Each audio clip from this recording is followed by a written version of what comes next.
Oh, hello, hello. Welcome to the episode of the GSMC Wrestling Laureate podcast brought to you by the GSMC Sports Network. I'm your host, Eric Rodriguez, here every Monday through Friday, 8 p.m. Pacific Time, 11 p.m. Eastern Time. Here to talk about everything in the world of professional wrestling. Hope you guys had a great, amazing weekend, fun fulfilled resting. Time to recharge the battery. Something about the great thing about Saturdays and Sundays, at least just for me. When you talk about the American dream, you always have this awesome 9 to 5 job where you're going to work and doing things that you love, from dawn till dusk. You gotta love Sundays, man. Sundays, especially with the NFL, barbecuing with the fam bam, putting on that NFL Sunday ticket. If you pay for it, good for you. If not, you're not really missing much, to be honest. You know, I kind of pay attention within the app and you get to know all the scores and all the big plays and the highlights and sometimes they do offer like a red zone package where you just get red zone. But I don't know, Sundays are always just a day to kind of recharge.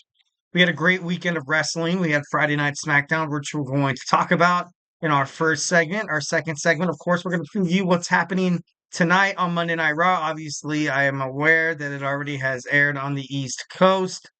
But it's live. It's live over here. I have it recorded. I can't wait to watch it. So we're going to talk a little bit about, some possible things that could come about. We're also going to talk about my review, my analysis of AEW Wrestle Dream.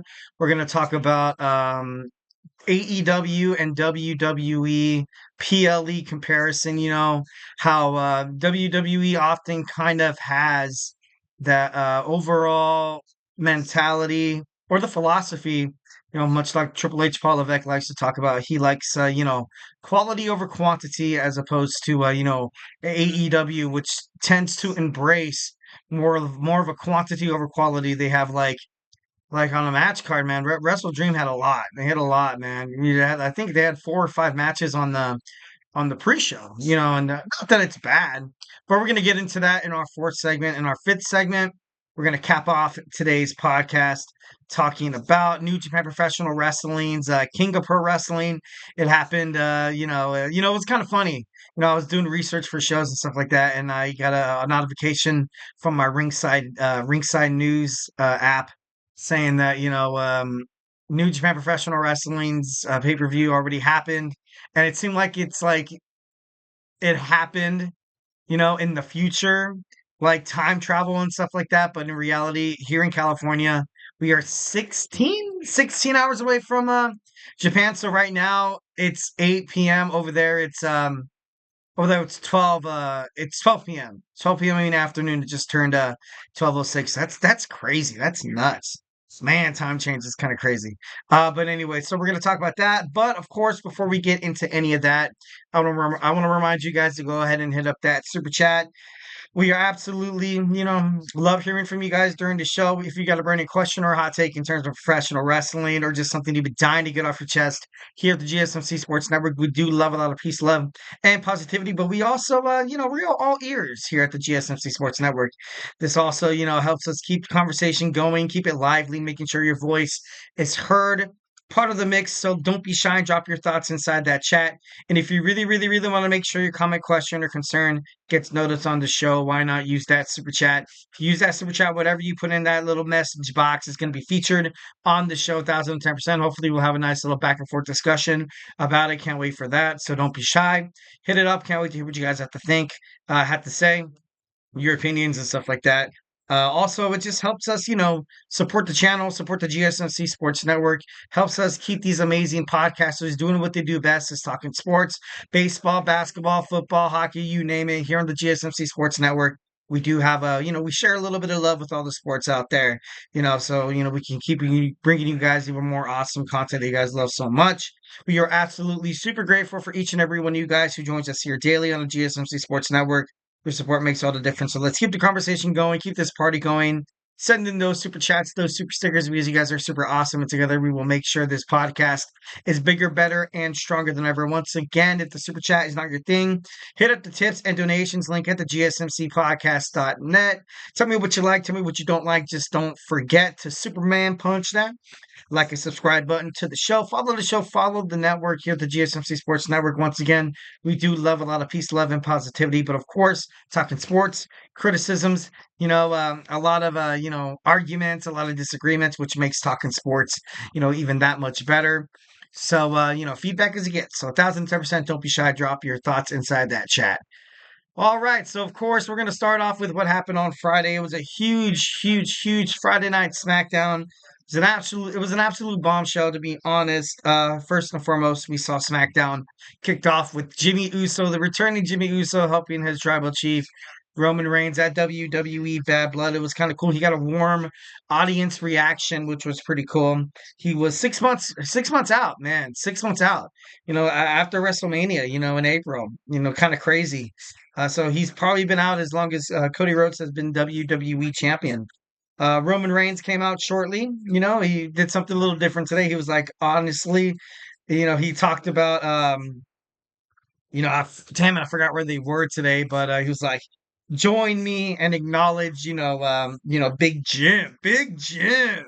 It's kind of funny. Then he high fived Jimmy Uso, which was, he kind of got that silly baby face thing out of him. Like you could tell he kind of broke character a little bit, Roman did, but then he quickly, jumped right back on. And I got to be honest, during his little rant, at first I was a little like, all right, where is he going with this? Where is he going with this? But eventually he did find, he did hit home on the promo, which makes me worry. Once again, you have Roman Reigns possibly becoming a babyface.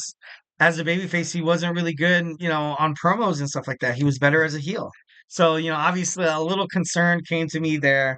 I was kind of seeing a little bit of post-Vietnam flashbacks and stuff like that. Like, what I mean? You're just like post-traumatic. You're like, oh my God, no, here we go again. Babyface Roman Reigns doesn't know how to, cut a good promo, or doesn't know how to play to the fans or anything like that. So I thought, but he eventually picked it up, which was pretty cool. He said, he kind of reflected on what happened in the past, what's happening on the present, and what he wants to do for the future. He was talking, he said, for 4 years, we took what was ours. I don't like where we are at right now, which is, and then Jimmy was like, you know what? And no, Roman Reigns first, he was like, you know what? We are still the ones. And then Jimmy Uso interrupted him. He was like, you know what, Us? We aren't, though. Like, you know what I mean? No Uno Fala. We also have no tribe. We need help. And he was talking about one person. Obviously, everybody in the arena, all the audience members started to go nuts because they knew exactly who they were talking about. The new WWE Intercontinental Champion, Jey Uso, obviously finding a lot of success right now on Raw. Honestly, as a singles wrestler, I'm not sure him joining this whole Bloodline Civil War would kind of shoot himself in the foot. But maybe SmackDown, or maybe during joint pay-per-views they can use him occasionally. But at the end of the day, you still need the WWE Intercontinental Championship defended. Something that WWE has done in the past is put championships like the World Tag Team, like the WWE Tag Team, like the United States, also like the WWE Intercontinental. They are defended on Raw and SmackDown, so which makes me think and believe that I'm like, you know what? I don't think it would be that much of a problem to have Jay kind of be in the storyline a little bit more than a lot of fans are expected. But I don't know, it's kind of crazy. And then he was like, straight up, he was like, no yeet. I thought that was kind of funny. I was like, damn, dude, okay. And then, of course, Jimmy Uso left the ring disappointed, leaving Roman Reigns to kind of ultimately think and reflect on his thoughts about not even acknowledging, not even getting Jey Uso back into the mix. Because, obviously Jimmy, Jay's brother, and then Solo Sikoa, the tribal chief, self-proclaimed. It's who knows them, who knows somebody better than their brother? Like, you know what I mean? Like if you had Solo Sikoa, then you have Jimmy and Jay on the side. Obviously, you would have the upper hand. You'd be only outnumbered by one guy. Yeah, you'd only be outnumbered by one guy. You would have to have an enforcer. You know, um, if Jey Uso and Jimmy Uso came back together on Friday Night SmackDown, which, like I said, I'm not sure if it's going to happen on SmackDown. It have to be probably, main event kind of caliber, PLE. I can imagine like backstage. at WWE Crown Jewel, you're gonna see Roman Reigns cross paths with Jey, and then kind of give him that look, and then Jey giving him that look as well, like I don't trust you, but we got to do what's right for the family, and of course Jimmy Uso is going to kind of be that glue, going to be the kind of be that man in the middle to kind of mitigate any problems that they had, kind of be a way to kind of have them amend past beef so they can come together and be as great as they once were. So yeah. All right, next we have Carmelo Hayes taking on the LA Knight for the United States title match. They showed AJ Styles' injury. Ultimately, it was I wouldn't consider it a botched play by Carmelo Hayes or AJ Styles in professional wrestling and even in sports. You know what I mean? Like that stuff kind of happens. And it just happened. Obviously, AJ Styles had to kind of be on the bad recipient of it, and the Carmelo Hayes vowed that if he won the United States title from LA Knight on SmackDown, he was going to bring back that spinner belt, which would be pretty interesting, which would be pretty cool. To be honest, I thought, just a little, something a little different, like, something a little different, you know what I mean? Andrade, obviously sitting ringside, obviously kind of swayed the attention of Carmelo Hayes, which cost him probably to, kind of be off his game a little bit. I kind of like how they're, throughout these matches with the LA Knight, Carmelo Hayes, Andrade, and, LA Knight, and Andrade and Hayes, they're kind of leaving it open ended with a lot of the possibilities that, these guys are kind of all equals. These guys are all equals, and ultimately, this title is ultimately going to be defended in a triple threat match, which I feel like would ultimately lead to Andrade winning his first belt in WWE, which is much deserved, much deserved. I would rather see, Carmelo Hayes. He's very, very young, still has a whole life, a whole generation of WWE to get out of his system. So, I want to see Andrade win. I love the LA Knight, and I love the way he kind of, his character is right now. But right now, I feel like Andrade would be a better United States champion. Um, Obviously, you saw the BFT for the victory. Then you saw a promo with Jimmy Uso and Cody Rhodes coming backstage. Jimmy Uso said, he basically set up straight up. Like, he basically, in a nutshell, within 1 minute, basically set up what's going to happen for the rest of SmackDown heading up until WrestleMania. And, obviously, I might be wrong about it, but, Jimmy Uso was like, you know what? We're handling family business, Us. It looks like you're holding your own. Respect. You know, speculations on Cody Rhodes being done with the Bloodline as of right now is, pretty concurrent. I feel like it's going to be, like Jimmy was saying about just strictly family. You have the final boss coming back, Solo Sikoa, all these new, Anoa'i family, Maya Veas, also the Fatus coming all together in one, sitting in WWE on even on one show. Like that's a lot of family. That's a lot of that's a lot of backups. So Jimmy Uso basically laid it out for WWE fans that Cody Rhodes is going to take a break from this whole bloodline civil war storyline or his beef with the bloodline. All right, next we have Last Legend and Miss Jackson coming over from NXT to challenge for the WWE World Women's Tag Team Championships, trying to take them away from Bianca Belair and Jade Cargill. Obviously, wasn't the case. The match ended pretty quick. I was a little disappointed on the length of the match, but overall, I was kind of getting red flags from the get go. It was interrupted by Kevin Owens, straight up, and then Kevin Owens preaching to the crowd saying that Cody Rhodes turned on me.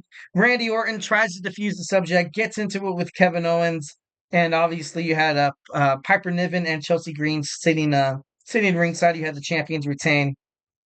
Next, we have a promo. Nia Jax comes out with Tiffany Stratton, talking about congratulating Bayley, saying that I actually broke a sweat.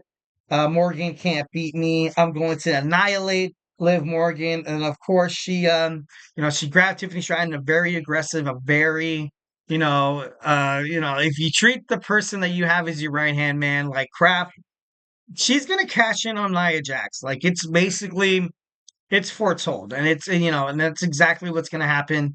Tiffany Stratton, obviously, at this point in time, doesn't really belong on what's going on Monday Night Raw. I feel like they ultimately have to keep the belt on Liv Morgan until maybe perhaps Becky comes back or Asuka.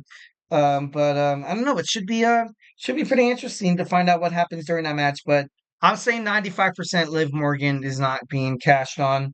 Of course, Tiffany Stratton seems like she was getting a lot of love from the fans. Naomi came out confronting Nia Jax, saying that she don't need anybody to beat you. Raquel Rodriguez, Morgan, Dirty Dom come out to kind of push the envelope a little bit in the match. We have a match between Naomi and Nia Jax. Referee comes out, granted by Nick Aldis, with help from Liv Morgan and Raquel Rodriguez. Naomi was able to pick up the victory, which is pretty awesome, which is pretty good. Good for Naomi. Definitely, love and respect, the WWE veteran and that. Then, of course, then you saw Rhea Ripley come out, the former WWE Women's World Heavyweight Champion, and it's kind of crazy, but ultimately it was, it was good. It was good. All right, next we have a promo. Nick Aldis makes Game 7, match number 7 between Carmelo Hayes and Andrade live next week on SmackDown. Of course, then he was confronted by Santos Escobar and Legado del Fantasma.